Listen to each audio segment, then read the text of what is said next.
Introduction to biotechnology part 1 में हमने पढ़ा था एंशियंट बायोटेक्नोलॉजी के बारे में। इस वीडियो में हम पढ़ेंगे मॉडर्न बायोटेक के बारे में। 1590 में पहली बार कंपाउंड माइक्रोस्कोप के आने से मॉडर्न बायोटेक्नोलॉजी की शुरुआत हुई। 1665 में पहली बार रॉबर्ट हुक ने सेल्स का पता लगाया।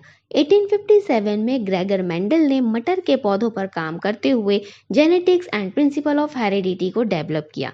1882 में वॉल्टर फ्लेमिंग ने क्रोमोसोम्स की खोज की। इसके बाद जीन्स व क्रोमोसोम पर कई एक्सपेरिमेंट हुए जिससे हमें इनके बारे में और भी गहराई से समझने में मदद मिली। इसके बाद रिकॉम्बिनेंट डीएनए टेक्नोलॉजी के आने से साइंटिस्ट डीएनए को कट कर सकते हैं और वो डिफरेंट डीएनए को ज्वाइन करके नए रिकॉम्बिनेंट डीएनए को प्रोड्यूस करते हैं। इस तरह से हम एक जीन को एक ऑर्गेनिज्म से दूसरे ऑर्गेनिज्म में ट्रांसफ़र कर सकते हैं, जिससे दूसरे ऑर्गेनिज्म में कुछ नई प्रॉपर्टीज़ आ जाती हैं जो कि बहुत ही बेनिफिशियल होती हैं। रिकॉम्बिनेंट डीएनए तकनीक की मदद से medicine, agriculture, animal science, plant science, environmental science जैसे कई क्षेत्रों में बहुत ही एडवांसमेंट मिली है। अब देखते हैं मॉडर्न बायोटेक्नोलॉजी के applications. Medicine and health care. Medicine और हेल्थ केयर के क्षेत्र में बायोटेक्नोलॉजी की टेक्निक्स का बहुत यूज़ हुआ है। रिकॉम्बिनेंट डीएनए तकनीक की मदद से कई प्रोडक्ट्स बनाए गए हैं जैसे कि एंटीबायोटिक्स और हार्मोन्स। एग्जाम्पल के लिए ह्यूमन इंसुलिन बनाया गया है जो कि डायबिटीज़ के ट्रीटमेंट में यूज़ होता है। नेक्स्ट है जीन थेरेपी। कई तरह की जेनेटिक डिसीज़ जैसे सिस्टिक फाइब्रोसिस, थैलासेमिया, पार्किंसंस डिसीज़ की ट्रीटमेंट भी बायोटेक्नोलॉजी टेक्निक्स की मदद से रही हैं और अब साइंटिस्ट ऐसी दवाएं बनाने में जुटे हुए हैं जैसे कि हेपेटाइटिस, कैंसर और हार्ट के डिसीज़ का इलाज किया जा सके। वैसे 2003 में चाइना के साइंटिस्ट ने जीन थेरेपी की मदद से कैंसर की दवा बनाई है जिसे जेनेडिसिन कहा जाता है।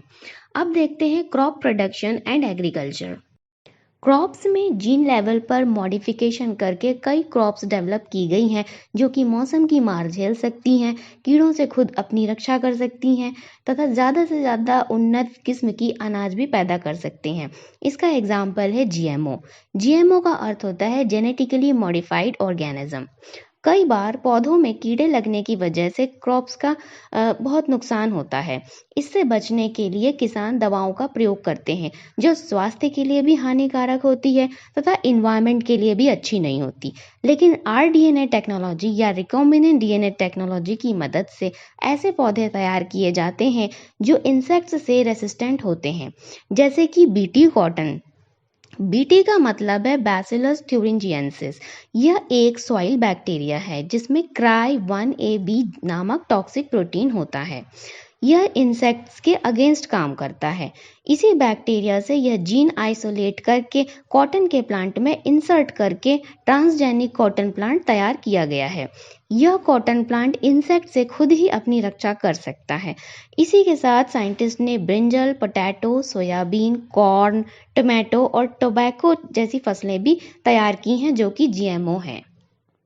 रिकॉम्बिनेंट डीएनए टेक्नोलॉजी की मदद से टमाटो की एक वैरायटी फ्लावर स्वार नामक वैरायटी तैयार की गई है। इस टमाटर की सेल्फ लाइफ बहुत अच्छी होती है और ये जल्दी खराब भी नहीं होते। गोल्डन राइस का नाम तो सभी ने सुना होगा।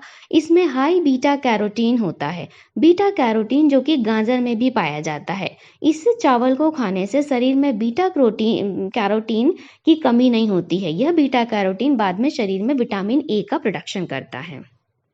बायोटेक्नोलॉजी का अगला एप्लीकेशन है एडिबल वैक्सीन्स। ट्रांसजेनिक प्लांट्स को एडिबल वैक्सीन्स या खाने योग्य वैक्सीन को बनाने में भी यूज़ किया जा रहा है। इसमें पौधों में कई तरह की बीमारियों को फैलाने वाले बैक्टीरिया या वायरस के एंटीजेंस को एक्सप्रेस किया जाता है। इन पौधों को खाने से हमारे शरीर में वो एंटीजेंस प्रवेश करेंगे जिससे लड़कर हमारा शरीर खुद ही एंटीबॉडीज बनाता है।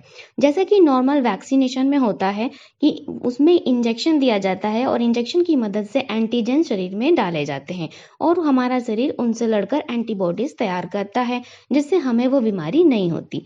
उसी तरह से हम इन पौधों को खाकर भी कई बीमारियों से इम्यून हो सकेंगे।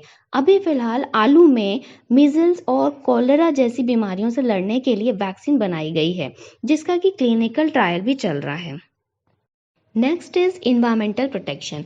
बायोटेक्नोलॉजी के टेक्निक्स हमारे इन्वायरमेंट को प्रोटेक्ट करने में भी काफ़ी हेल्पफुल साबित हो रहे हैं। इनफैक्ट इस स्पेशल ब्रांच ऑफ साइंस को जिसमें इन्वायरमेंट का प्रोटेक्शन बायोटेक की वजह से किया जाता है, इसे इन्वायरमेंटल बायोटेक्नोलॉजी कहते हैं। इसमें पहला एग्जाम्पल है बायोमार्कर्स। बायोमार्कर्स का यूज़ किसी भी तरीके के पॉल्यूशन को इंडिकेट करने के लिए किया जा रहा है। फॉर एग्जाम्पल मर्करी के कंटामिनेशन को जानने के लिए लक्स जीन को ई कोलाई बैक्टीरिया में एक्सप्रेस किया जाता है।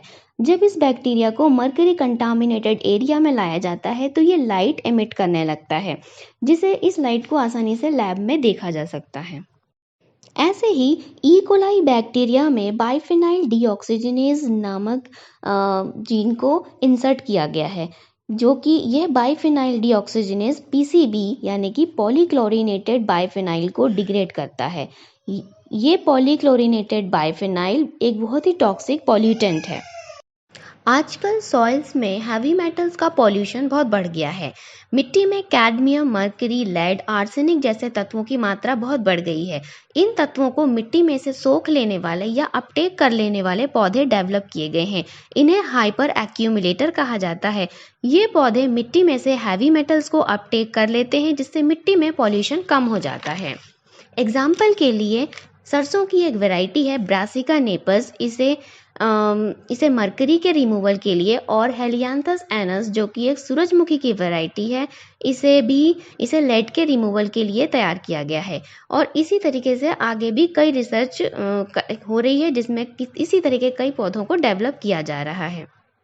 बायोटेक्नोलॉजी के एप्लीकेशन से फ्यूचर जनरेशन के लिए हमारा इन्वायरमेंट सेफ और क्लीन होगा। बायोटेक्नोलॉजी की अदर ब्रांचेस हैं जैसे जीनोमिक्स, प्रोटियोमिक्स, बायोइन्फॉर्मेटिक्स। इनकी मदद से साइंटिस्ट को लिविंग वर्ल्ड में बहुत सारे इन्फॉर्मेशन मिली है। इन ब्रांचेस के बारे में हम पढ़ेंगे अपनी अगली वीडियोज़ में।